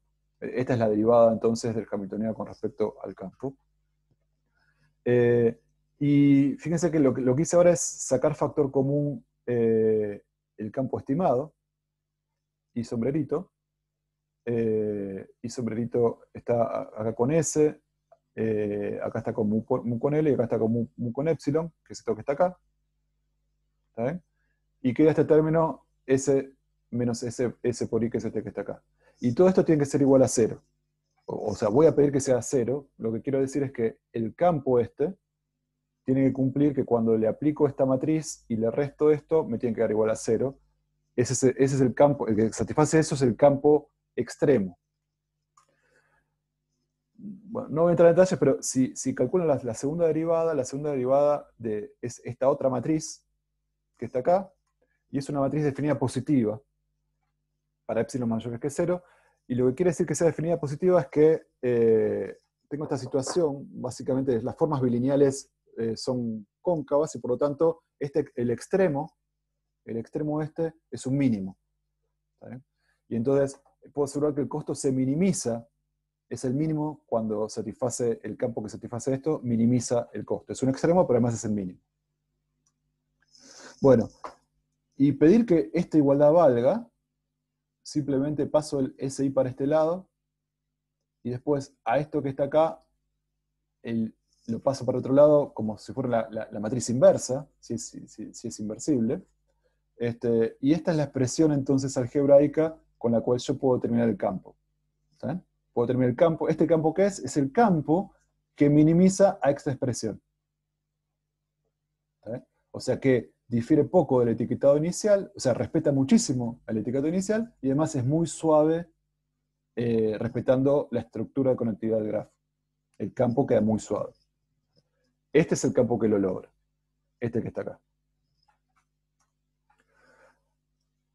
Entonces, las etiquetas óptimas, simplemente lo que tengo que hacer es invertir esta matriz. ¿Sí? Y esta matriz depende, bueno, acá tengo la identidad, acá tengo una matriz que es muy parecida a la identidad, y la información del grafo está metida acá. La información del grafo está metida en el laplaciano. Perdón. Está metida en el laplaciano. ¿Está bien? Así que esta matriz depende solamente del laplaciano. ¿Está bien? Y simplemente eso. Esta es la operación que cuando yo opero sobre el vector de etiquetado inicial, me da el campo que minimiza a esta expresión. Ahora, lo que yo quiero comentarles ahora es lo siguiente. Nosotros habíamos hablado de propagación de etiquetas, Y recién les hablé de la regularización, que es esto que está acá. ¿Está bien? Hay un vínculo entre los dos enfoques, que es el siguiente. Yo tengo que invertir esta matriz, ¿no? Entonces les voy a recordar a ustedes cómo es un método iterativo de Jacobi para invertir una matriz, ¿no? Supónganse que yo tengo este sistema lineal, ¿no? Y quiero encontrar X. Lo que tengo que hacer es invertir A para que A a la menos 1 por B me dé el resultado, ¿no? Tengo que encontrar la matriz, la inversa de A.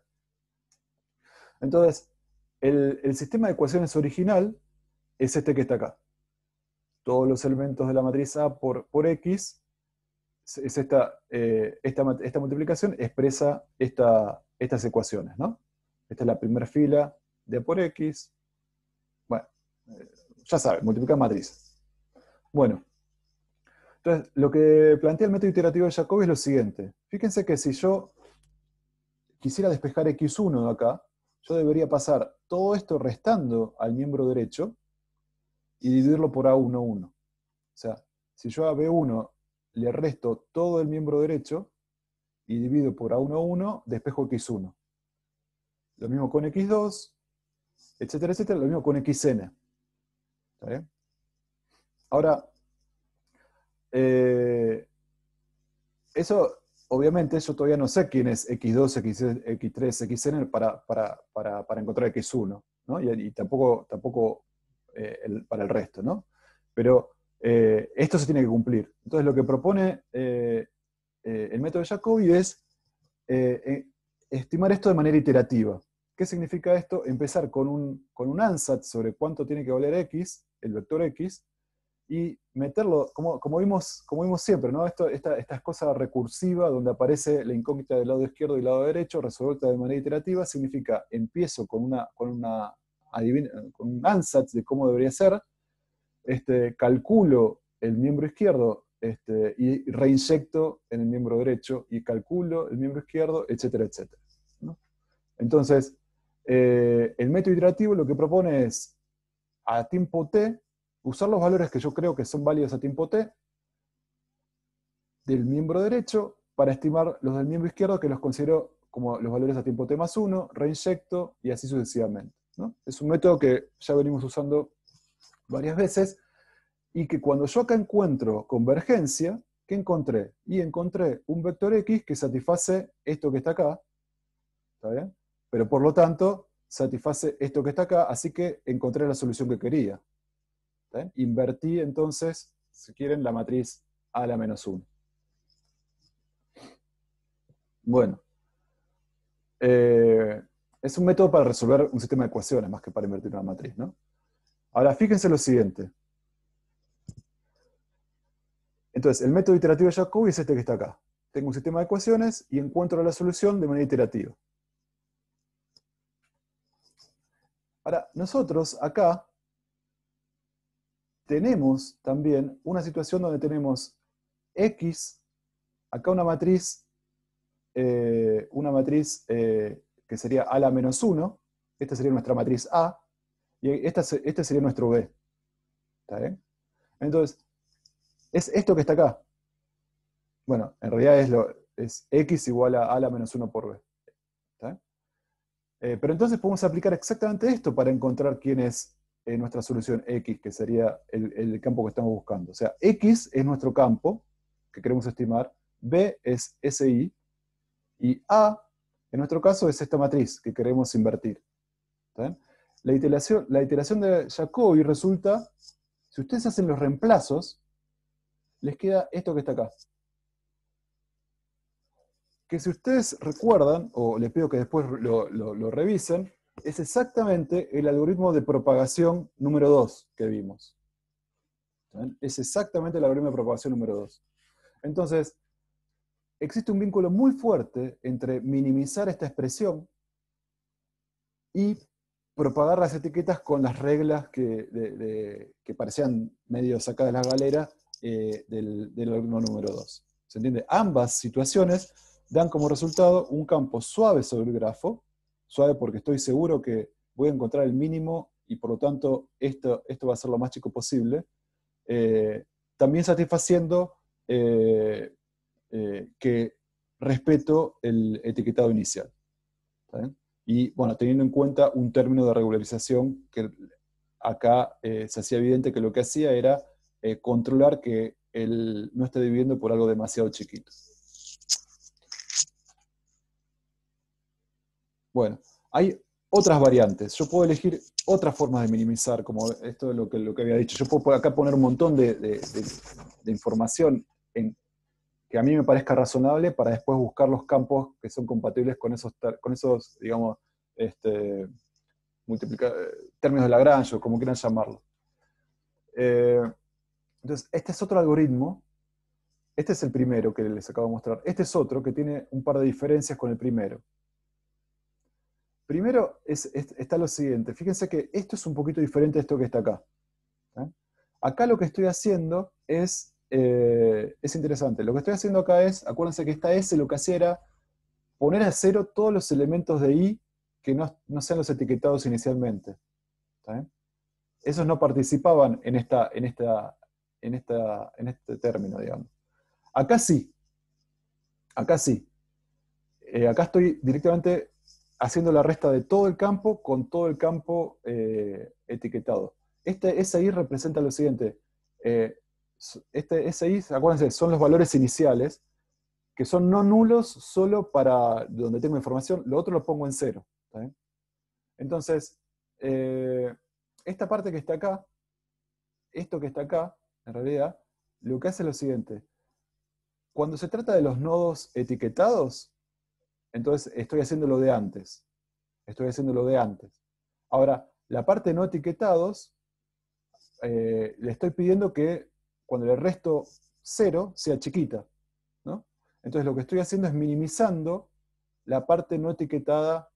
Estoy pidiendo que el campo para los elementos donde no tengo información sea lo más chiquito posible. ¿Se entiende? Sea lo más chiquito posible. Esta cosa que está acá son estos dos términos. ¿Estamos con eso?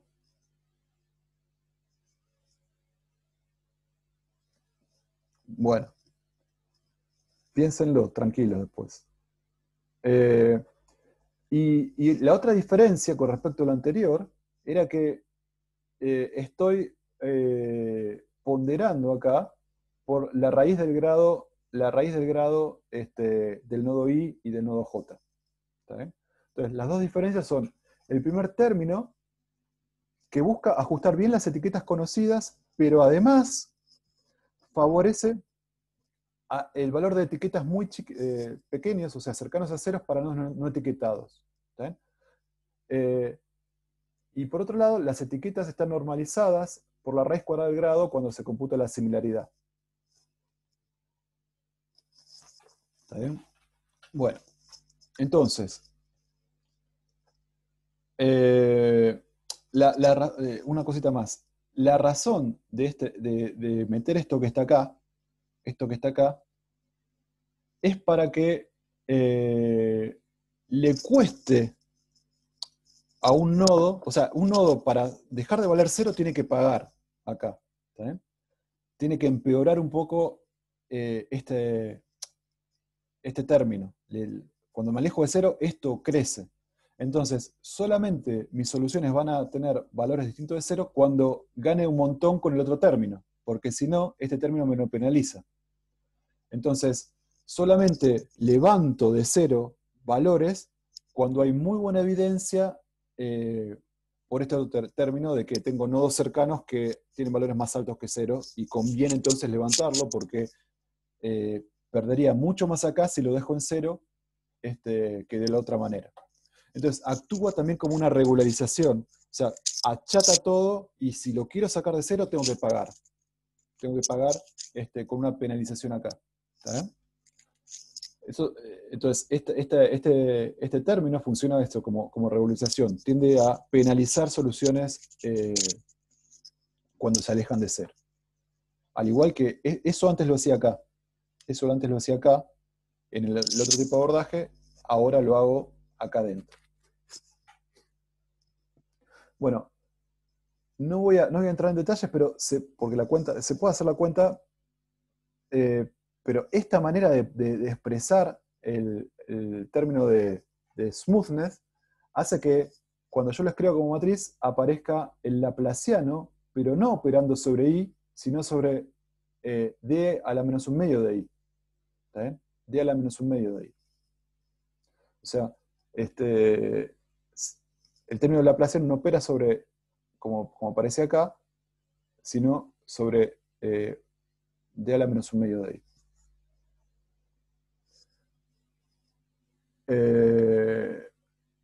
¿Acá lo hice? Bueno, acá lo hice. Se puede hacer, no lo voy a... Véanlo tranquilos después, ¿está bien? Acá lo hice, hice la deducción. Bueno. Entonces, en este caso, esta es la matriz, esta es la nueva función de Lyapunov que quiero minimizar, ¿está bien? Con el nuevo término que les comentaba antes y también el nuevo término de smoothness. Cuando yo derivo con respecto al campo, esta es la derivada primera, esta es la derivada primera, y por lo tanto, igualándola a cero y despejando cuánto vale i sombrero, el i sombrero que cumple que anula esta primera derivada es este que está acá. Este que está acá. Entonces, básicamente es similar al anterior, solo que hay algunos cambios. Acá aparece el L. El L con esta letra es el L simétrico que habíamos visto antes, perdón. Eso quizá vale la pena ver. O sea, el L es el L simétrico que habíamos introducido antes. ¿Está bien?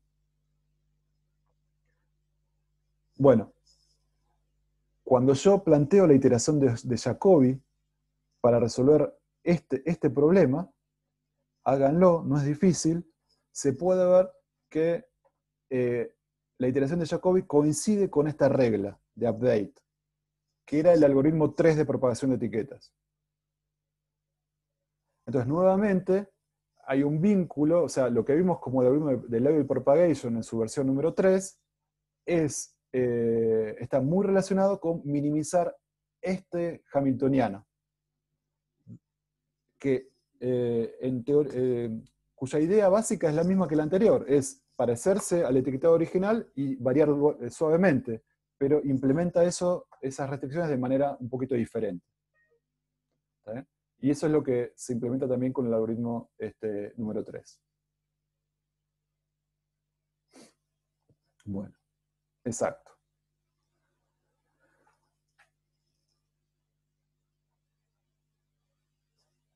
No entiendo eso. L no depende del campo. Débora, preguntaste si L podría perder sus propiedades simétricas con las iteraciones. L es una matriz que depende de la estructura del grafo, no depende del campo. ¿Está bien? Que voy iterando.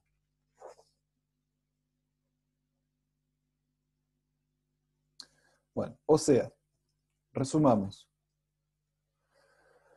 Lo que vimos en esta clase, introdujimos a estos matrices particulares que, como yo les digo,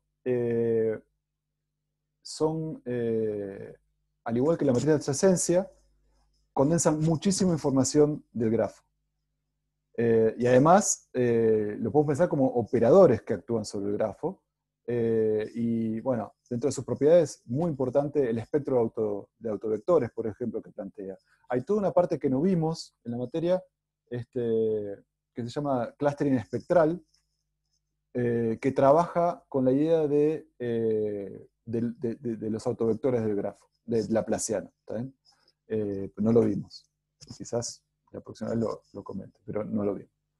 Pero en todas cosas es una estructura, una matriz que tiene muchísima información, y vimos que está asociado a procesos de difusión, porque los procesos de difusión son procesos en donde las cosas se difunden de manera de achatar las curvaturas. O sea, si yo quiero difundir algo, lo que quiero hacer es que se achate la distribución, y por eso necesito que donde haya más curvatura, o sea, donde tengo más material, la velocidad de caída sea más rápida. Esa es la ecuación de difusión del calor, por ejemplo. Y por eso los laplacianos entran naturalmente en este tipo de procesos. Bueno, como vimos, las propiedades espectrales de L son súper importantes, vimos un ejemplo de cómo sacar provecho de esto para encontrar soluciones suaves, por ejemplo. Pusimos en la práctica estos métodos difusivos con la idea de difundir información, estos campos de información sobre los grafos, bajo el framework de lo que les conté, que es el aprendizaje semisupervisado. Acá puse supervisado, pero es semisupervisado. Y la idea era buscar etiquetados o campos piolas con la idea de que respeten el conocimiento inicial y a su vez la información de la estructura de conectividad del grafo, ¿no? Bajo la hipótesis de que el campo que encuentre tiene que ser suave. Es una asunción muy fuerte, pero que se suele usar. Bueno, entonces, esta cosa da lugar a un montón de algoritmos que entran dentro de lo que se conoce como label propagation, donde acá les conté 3 nada más, pero hay un montón de este tipo de cosas para propagar información. Y ahí muchas veces se puede encontrar, no siempre, pero muchas veces, como les conté acá, se puede encontrar un vínculo estrecho entre estos algoritmos de label propagation y minimizar estas funciones cuadráticas de costo, ¿no? Son funciones cuadráticas. Y vimos ejemplos de donde había un ida y vuelta entre las dos cosas. Así que hay un vínculo entre label propagation y minimización. ¿Está bien? Bueno, entonces, esto es lo que les quería comentar hoy. Y de acuerdo al plan, esta sería la última teórica. Pueden ahora poner emojis de caritas tristes. Ahí está. Ahí está. Y entonces lo que sigue es, aplausos, lo que sigue es, no termina, o sea, nos vamos a seguir viendo. Lo que vamos a hacer ahora es implementar para la última parte de la materia, que para mí es súper importante, es empezar a trabajar bien fuerte sobre el proyecto final.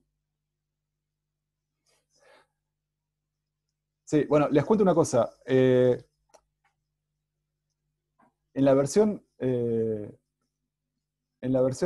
face to face de esto, en general, el día de la presentación de todos los proyectos era como un día de congreso y traíamos comidas y hacíamos un break y todo. Si a alguno se le ocurre cómo implementar algo similar, lo podemos pensar. Bueno, pero no, déjenme decir una cosa. Entonces, a partir de la clase de la semana que viene, lo que vamos a hacer es el martes, los vamos a dividir en grupos y vamos a tener una primera. Bueno, podemos tomar un cafecito con. Sí, sí. Algo que puedo hacer. Bueno, después les digo qué hacemos el martes, porque están abriendo birras. Así que el martes nos vemos y empezamos a trabajar sobre el proyecto final. Si quieren, aparezcan ahora, hablen y nos reímos un rato, y mientras tanto les paso a